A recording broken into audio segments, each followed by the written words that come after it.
Nah, khawatir saya kalau ilmu ini sudah hilang, terus ayat-ayat yang biasa tentang kemanusiaan dikira biasa. Padahal ayat ini super, misalnya nikah. Nikah itu oleh Allah, perempuan yang kita nikahin, itu oleh Allah disebut surga. Saya punya bukti, misalnya gini ayat ya, wala tangkihul musyrikati hatta yu'min, wala amatum mu'minatun khairum min musyrikati walau a'jabatkum. Terusannya ayat, wala tangkihul musyrikina hatta yu'minu, wala abdu mu'minun khairum min musyriki walau a'jabakum. Terusannya ayat, ulaika yad'una ilan nar. Para musyrikah yang ingin kamu nikahi karena mereka non muslim atau kafirah atau musyrikah, itu hanya mengajak kamu masuk neraka. Maksudnya ngajak itu kan bisa saja kamu tertarik perempuan tadi sampai kompromi merubah akidah kamu. Terusannya ayat wallahu yad'u ilal jannah. Harusnya dengan perbandingan kamu jangan menikahi musyrikah. Logika perbandingannya kan wallahu yad'u ila nikahil mu'minah.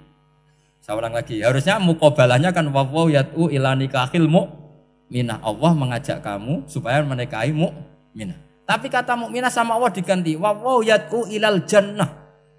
Allah mengajak kamu masuk surga. Ila nikahil mu'minah. Artinya gini, setiap kamu hubungan intim sama istri kamu itu adalah menjadi kamu tidak zina. Jadi kalau kamu tidak zina, barokahnya istri kamu ini penopang kamu masuk surga.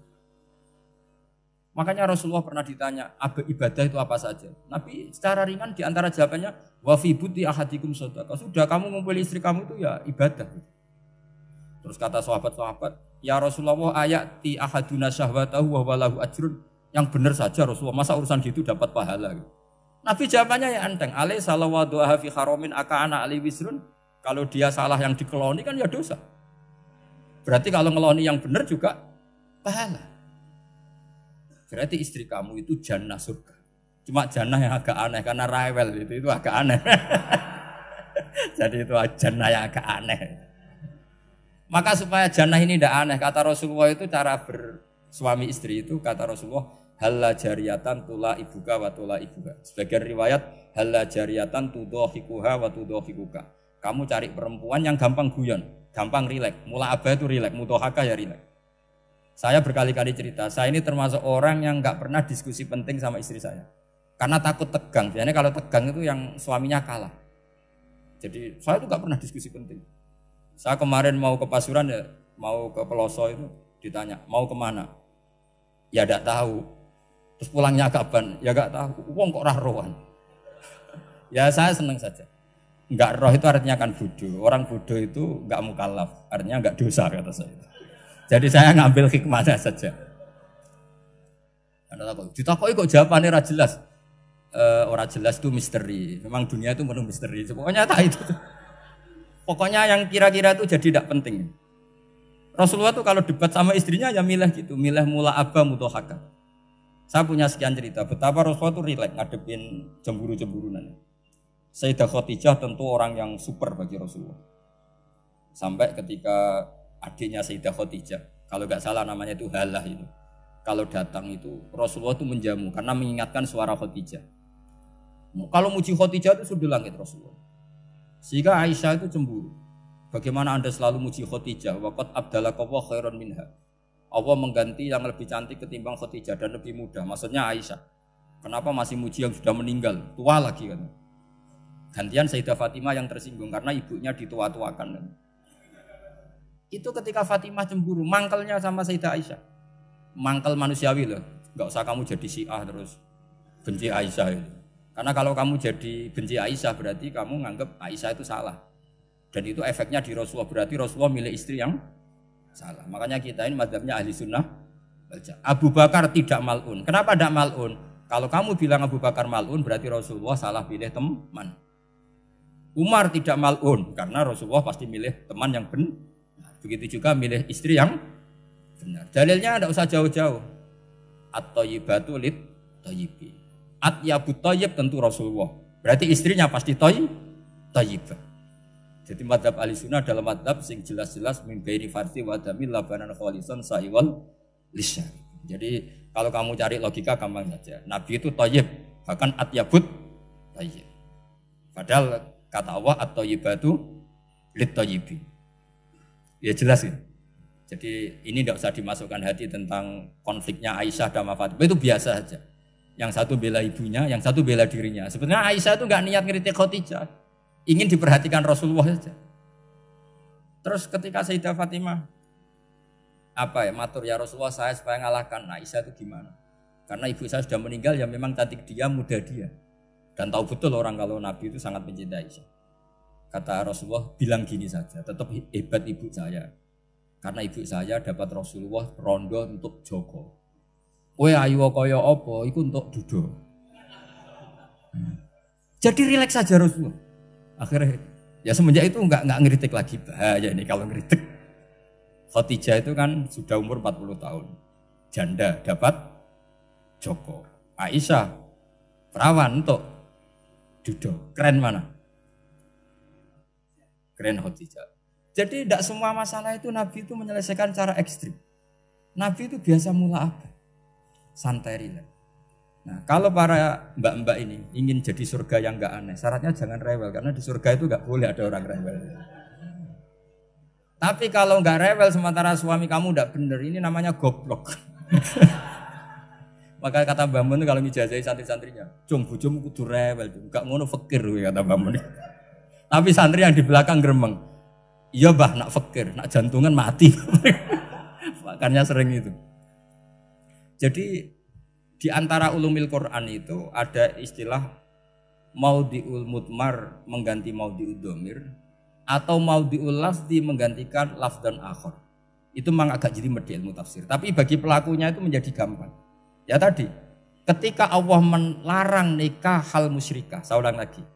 Ketika Allah melarang nikah hal musyrikah, normalnya perbandingannya kan wallahu yad'u ila nikahil mu'minah. Tapi sama Allah digenti, wallahu yad'u ilal jannah.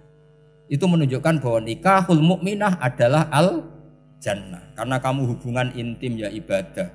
Diwamuk kowe sabar ya ibadah. Nafakoi ya ibadah. Neng-nengan kejahatan senjata juga ibadah. Seru Bang, neng-nengan itu seru. Karena memang di antara sistem tubuh kita itu butuh masa-masa jeda. Itu mari cerdas. Karena tubuh kita ini tidak hanya butuh seneng, tapi juga butuh susah. Susah itu melahirkan kearifan.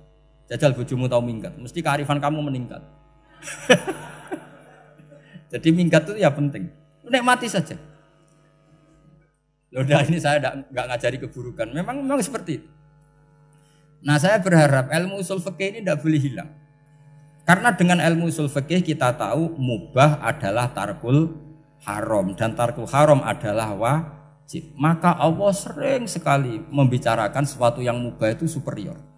Kayak tadi wa min ayatihi manamukum billaili wan. Nah, termasuk ayatnya Allah adalah kami itu tidur. Cara berpikir tadi, kalau saya tidak tidur sakit, kalau sakit habis biaya banyak. Sementara tidur hanya butuh seperti ini.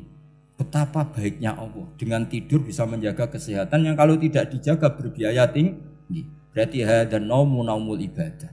Terus ulama bilang tidur itu ibadah kalau niatnya litaqawi alal ibadah. Tapi nak wae blojo turu lah itu sing masalah. Tapi tentu ilmu itu ada pembanding. Sekarang ketika kamu tidur itu tarkul wajib apa tarkul haram lah itu masalahnya. Seringnya kamu itu tarkul wajib. Wae mulang turu. Wae ngantor wong kerja turu. Lah itu tarkul haram atau tarkul wajib? Tarkul wajib. Kalau tarkul wajib berarti status tidur kamu haram. Sudah pinter ini sudah maju ini sudah maju. Jadi saya belajar usul fikih lagi-lagi karena untuk menjadi mufassir itu harus menguasai balaghah, menguasai usul fikih, menguasai lisanul arabi. Nah, lisanul arabi yang sering saya contohkan berkali-kali. Saya punya kitab namanya Ar-Risalah. Orisinil karangannya Imam Syafi'i. Saya baca beberapa kali khatam.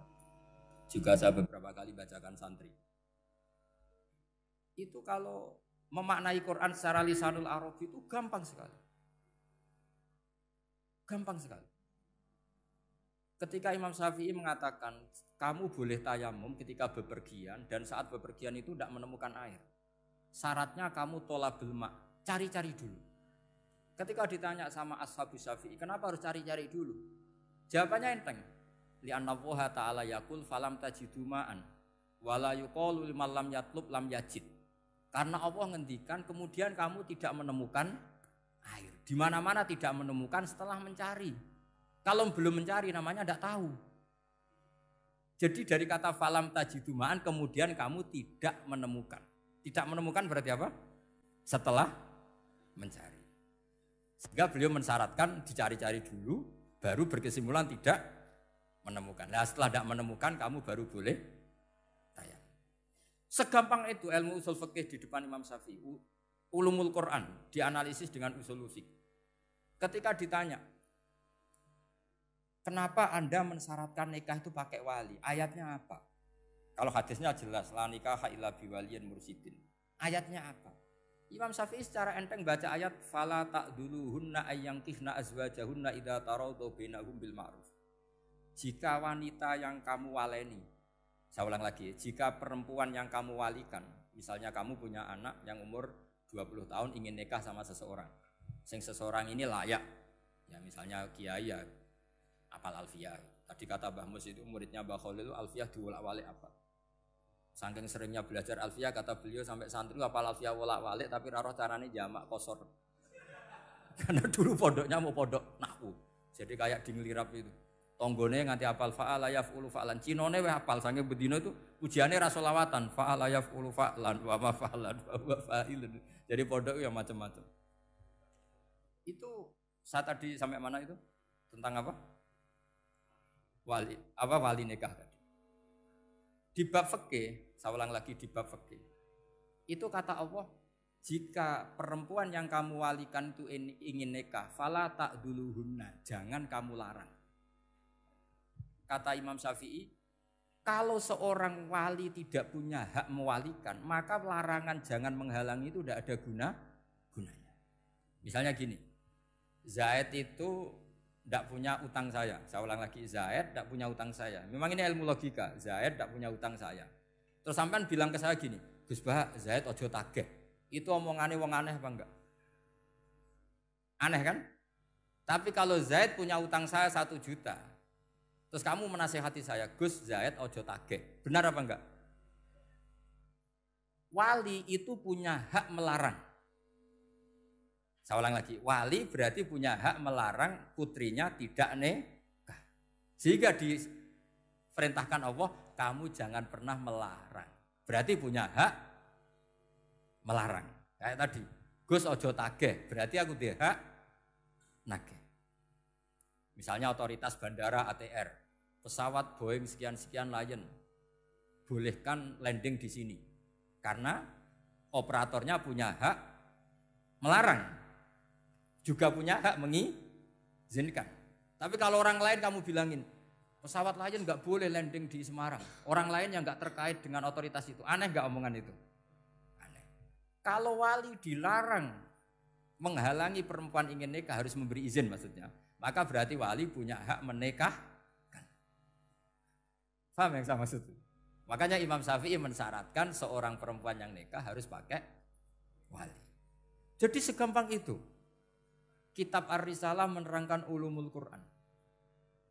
Dan dalam banyak hal ulama dulu itu, makanya saya tadi berjanji, karena Quran itu bisa kamu baca fasih, kamu dengerin suara enak ya enak, kamu dengerin logika yang enak ya enak. Jangan sampai kamu udah dua-duanya. Suaranya sudah ada enak, logikanya tidak enak, itu kacau namanya.